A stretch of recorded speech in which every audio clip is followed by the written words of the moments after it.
The 2023 high school recruiting class is going into their third season of college football, which means after the conclusion of the 2025 college football season, everyone from that class can declare for this upcoming 2026 NFL draft. The most talked about position group in that class was without a doubt the quarterback position, as it seemed to be the most loaded with talent and could make major impacts on the college level and had potential NFL upside. Of the top 10 ranked quarterbacks in the class, 8 of them ranked inside the top 100, and 5 were 5 stars.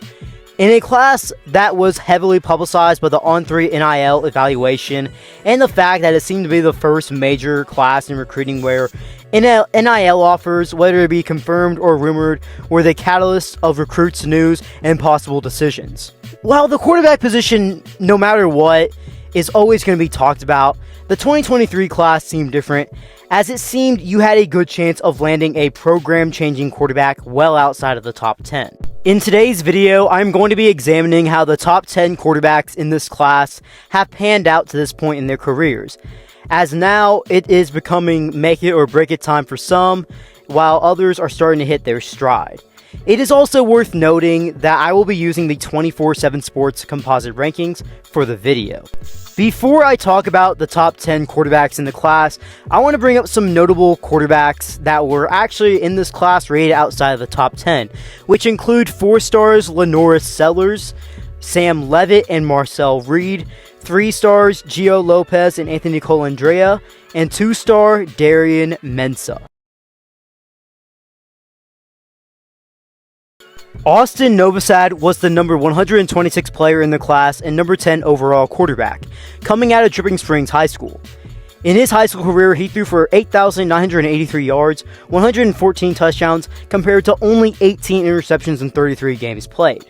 During his recruitment, he would commit to Baylor at the end of his junior season, but when early signing day came, he was offered by Oregon the day before and he would flip almost immediately. Novosad has played for the Ducks for 2 seasons now, including a redshirt season, and he's played sparingly up to this point as a backup quarterback, only attempting 13 passes across 2 seasons. He is currently competing for the starting job at Oregon this season, but at the moment it seems to be trending towards Dante Moore. The number 9 quarterback in the class was Avery Johnson, who ranked just outside of the top 100 coming out of high school.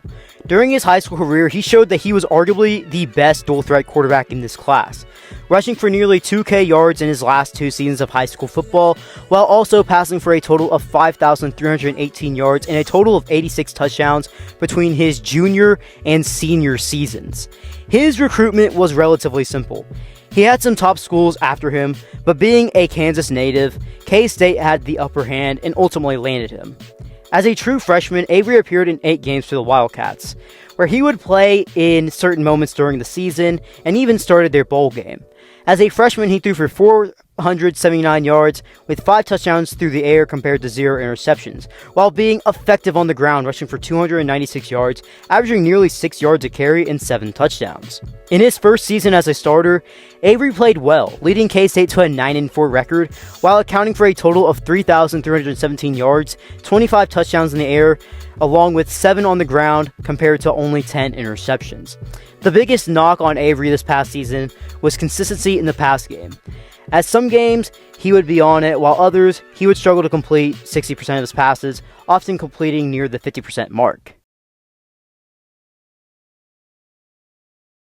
Eli Holstein would be the first player ranked inside the top 100, being ranked as the number 86 player nationally and of course the number 8 quarterback in the class. In his high school career, he would throw for 5,720 yards, 54 touchdowns compared to 11 interceptions, while also being an asset on the ground, rushing for a career total of 1,029 yards and 23 total touchdowns on the ground. As a recruit, he would commit to A&M before his junior season, but would decommit and commit to Alabama shortly after, during the end of his junior year. At Alabama, he would be on the team for 1 season where he did not play in any games, and he redshirted. He would enter the portal and go to Pitt. In his one lone season at Pitt to this point, Eli has had his fair share of ups and downs. He was lights out in non-conference play, throwing for 1,186 yards in the air, 12 touchdowns compared to 2 interceptions, while also averaging 5 yards a carry and had 2 touchdowns on the ground, while leading Pitt to a 4-0 record. However, in-conference play was a whole different story, as Eli would throw for 1,042 yards in essentially 5 games played with 5 touchdowns compared to 5 interceptions. He would suffer a season-ending injury against Louisville in Game 10 of the season. He would finish his redshirt freshman season with 2,556 total yards, 20 touchdowns compared to 7 interceptions. Jaden Rashada may have the craziest story of anyone in today's video. As a highly coveted quarterback, being ranked the number 84 player in the nation, he would have many of the top schools going for his commitment. But before I talk about the drama surrounding his recruitment, I'm going to be talking about his high school career. Rashada would throw for 5,816 yards, 70 touchdowns, and 24 interceptions throughout his high school career. While his recruitment could be an entire video itself, to keep a very long story short, Rashada would commit to Miami and, allegedly, was supposed to make up to $9.5 million as a Hurricane. He would eventually flip his commitment to Florida in November of his senior year for an NIL deal that was also supposed to be substantial at $13.5 million. Rashada would sign with the Gators, but when he did not receive his promised NIL, he would request to be released from his national letter of intent, and he would wind up at Arizona State. At Arizona State, Rashada would be the starting quarterback as a true freshman, but would only play in 3 games before suffering a season-ending injury. He would finish the season with 485 yards, completing nearly 54% of his passes compared to 3 interceptions. After the season, he would enter the portal in the spring of his freshman year, where he would end up at Georgia.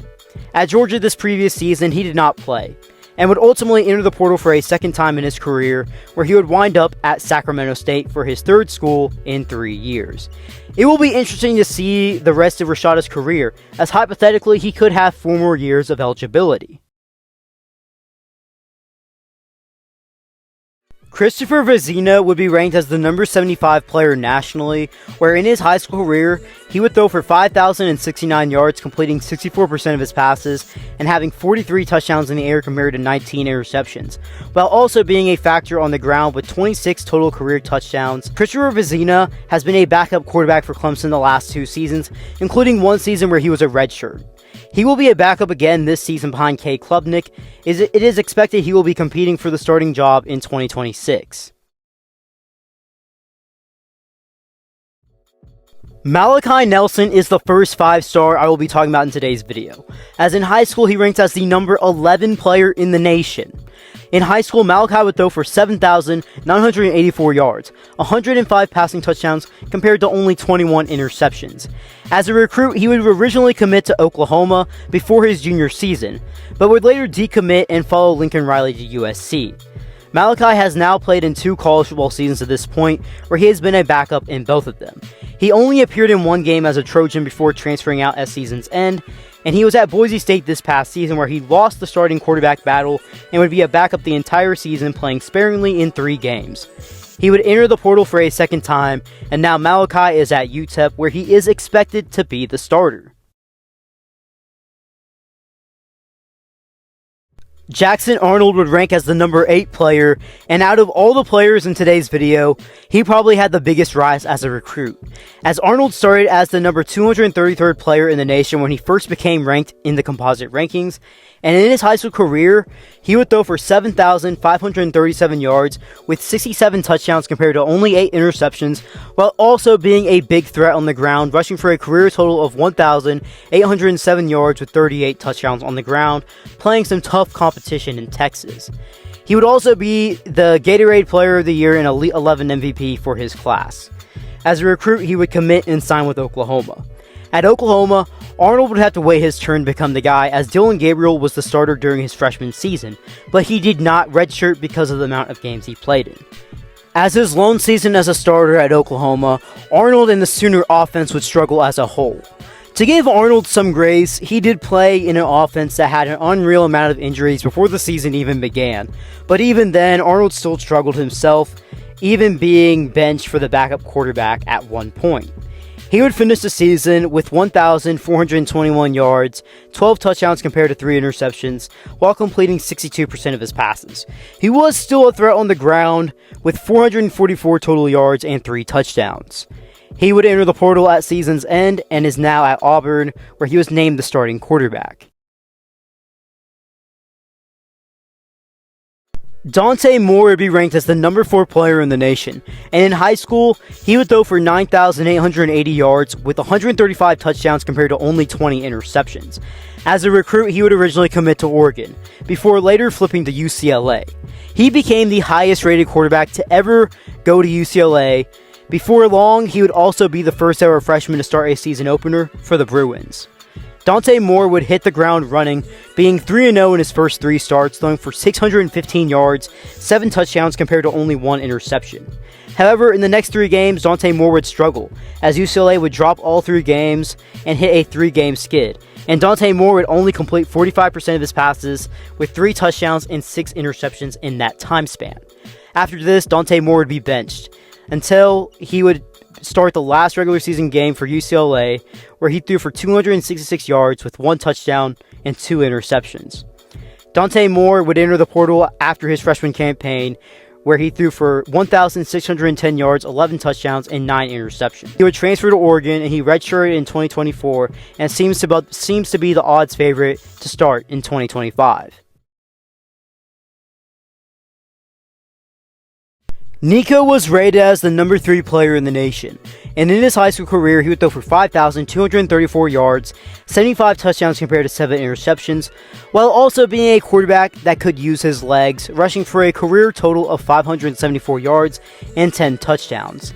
Nico would redshirt in his first season, but while playing sparingly, would show promise when in. 2024 would be his first season as a starter, as he helped lead the Volunteers to a college football playoff appearance, finishing with a 10-3 record. He would throw for 2,616 yards, 19 touchdowns compared to 5 interceptions, while accounting for a total of 358 yards and 3 touchdowns on the ground. In this 2025 college football offseason, news would come out that Nico and his camp were in NIL negotiations with Tennessee, which eventually led to Nico holding out of spring practices.